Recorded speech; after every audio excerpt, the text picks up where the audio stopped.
এই যে মোবাইলটা চার্জে দেন, খোলার আর সময় পান না।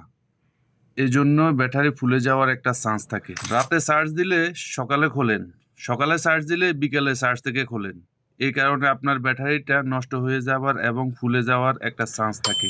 তবে মোবাইলে একটা সেটিংস করে রাখলে আপনার 24 ঘন্টা মোবাইল চার্জে থাকলেও আপনার ব্যাটারি নষ্ট হওয়ার এবং ফুলে যাওয়ার কোনো চান্স থাকবে না। চলুন তাহলে আর দেরি কেন, মোবাইল স্ক্রিনে সেটিংসটা দেখে আসি। আমরা স্ক্রিনে চলে আসলাম। স্ক্রিনে আসার পর ওই সেটিংসটা ওপেন করার জন্য আমরা সেটিংস অপশনে যেতে হবে। গেলাম আমরা সেটিংসে যাওয়ার পর এই ব্যাটারি অপশন। এই ব্যাটারি সেটিংসটা সব মোবাইলে আছে। এক মোবাইলে এক রকম হতে পারে। আমার মোবাইলে ব্যাটারি অনেক মোবাইলে অনেক রকম হতে পারবে। কিন্তু আপনি এই ব্যাটারি সেটিংসটা খুঁজে বের করবেন। ব্যাটারি সেটিংসে গেলাম। এই ব্যাটারি সেটিংসে যাওয়ার পর আমার এখানে মোর ব্যাটারি সেটিংস শো করতেছে।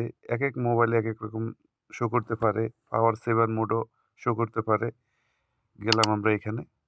যাওয়ার পর স্মার্ট চার্জ। আমার এখানে স্মার্ট চার্জ শো করতেছে।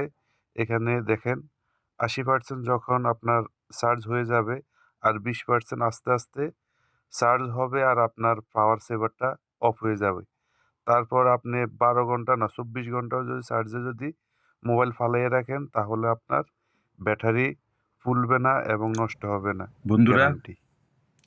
ভিডিওটা যদি ভালো লেগে থাকে তাহলে শেয়ার করে সবসময় পাশে থাকবেন, এবং আপনি যদি ফেসবুক পেজ থেকে দেখে থাকেন তাহলে পেজটা ফলো করে দিবেন, এবং ইউটিউব থেকে যদি দেখেন তাহলে আমার চ্যানেলটা সাবস্ক্রাইব করে দিবেন।